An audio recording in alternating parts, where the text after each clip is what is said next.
¿Se imaginan grifos secos, pero las facturas siguen llegando sin falta? Bueno, esa es una historia que lamentablemente se repite y se repite en Colombia. Hoy vamos a clavarnos en dos casos que de verdad lo explican todo: Villavicencio y Bogotá. Juntos vamos a desentrañar qué hay detrás de esta crisis, qué es de fallas del sistema, sí, pero también vamos a buscarle la salida, a ver cuáles son las vías para la renovación. Esta frase, creo que lo dice todo. Resume la frustración de miles y miles de personas. Y ojo, no es una queja aislada, para nada. Es el eco de una realidad que viven todos los días. Pensemos un segundo en esa impotencia, ¿no? Pagar, puntualmente, por un servicio que es esencial y que simplemente no está. Y esa frustración tiene un número bien concreto: 26. 26 días seguidos, sin un servicio de agua normal. A ver, detengámonos un momento a pensar lo que eso significa. Para una familia, para un negocio, para una ciudad entera. Es una locura. Bueno, para entender de verdad la magnitud de esos 26 días, tenemos que ir mucho más allá de las cifras. Así que, en esta primera parte, vamos a meternos de lleno en esa lucha cotidiana, en el impacto real, humano, que esta crisis tiene en las calles de Villavicencio. Y aquí está la paradoja, en su forma más cruda, ¿no? Miren esto. Por un lado, una factura que llega sí o sí, puntualita, por casi 110,000 pesos. Y por el otro lado, la realidad, un grifo seco. Es que es la desconexión total entre lo que se le exige al ciudadano y la falla garrafal del sistema. Entonces uno se pregunta, ¿cómo le hacen? ¿Cómo se las arreglan? Pues la gente tiene que recurrir a medidas a veces desesperadas, a veces súper ingeniosas.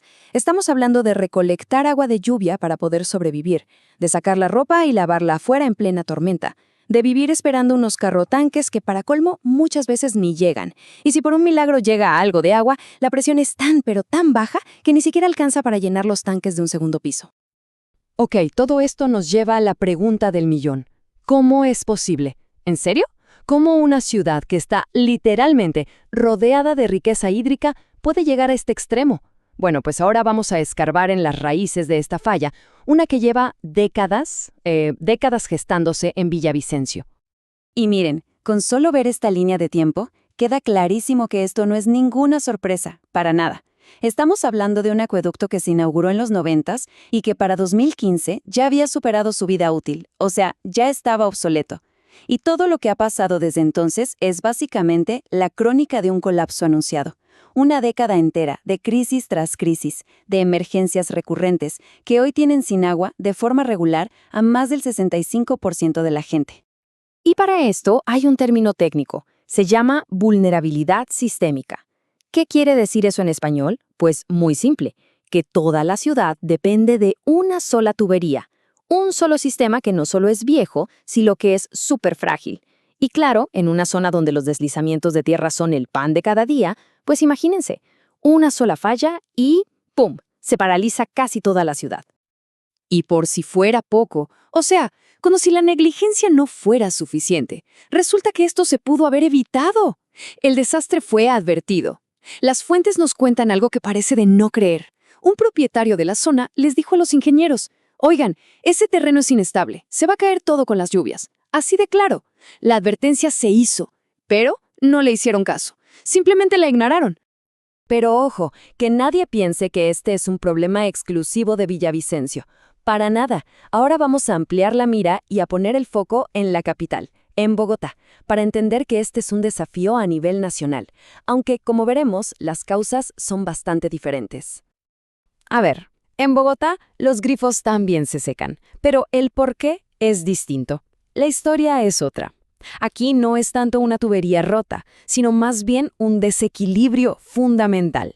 Piénsenlo como una balanza. De un lado tienes la oferta de agua, que cada vez es menor por culpa del cambio climático. Y del otro tienes la demanda de una capital gigante que no para de pedir y pedir agua. La balanza simplemente ya no aguanta. Esta tabla nos lo pone súper claro, ¿verdad? Es un resumen perfecto de las diferencias. En Villavicencio, el problema número 1, colapso de infraestructura, un acueducto viejo. En Bogotá, desbalance. Hay más demanda que oferta por el clima y el alto consumo. Y claro, las respuestas oficiales son distintas. Allá en Villavicencio, racionamiento de emergencia. Acá en Bogotá, multas por pasarse de consumo. El impacto para la gente, aunque parecido, también tiene sus matices. Ok, da igual si es por tuberías viejas o por un desbalance entre lo que hay y lo que se gasta. Al final del día, el resultado es el mismo. Gente sin agua. Y aquí es donde la cosa se pone seria. Porque esto choca de frente con una pregunta que es fundamental, casi filosófica. ¿De qué sirve tener un derecho en el papel si en la vida real, en la práctica, no se puede ejercer? Y es que en Colombia existe algo llamado el mínimo vital de agua. Esto no es cualquier cosa, ¿eh? Lo estableció la mismísima Corte Constitucional. Y lo que dice, básicamente, es que cada persona tiene derecho a recibir unos 50 litros de agua al día para poder vivir con dignidad. No está en la Constitución como tal, pero es un derecho fundamental y se puede exigir ante un juez. Entonces, aquí es donde la cosa no cuadra. A ver, la máxima autoridad judicial del país dice que el agua es un derecho fundamental. Pero la realidad, lo que vemos en Villavicencio, en Bogotá, nos grita en la cara todo lo contrario. La pregunta es inevitable. ¿Cómo se explica esta brecha, este abismo, entre lo que dice la ley y lo que vive la gente todos los días? Pero bueno, no todo es analizar el problema. Ya basta de diagnósticos, ¿no?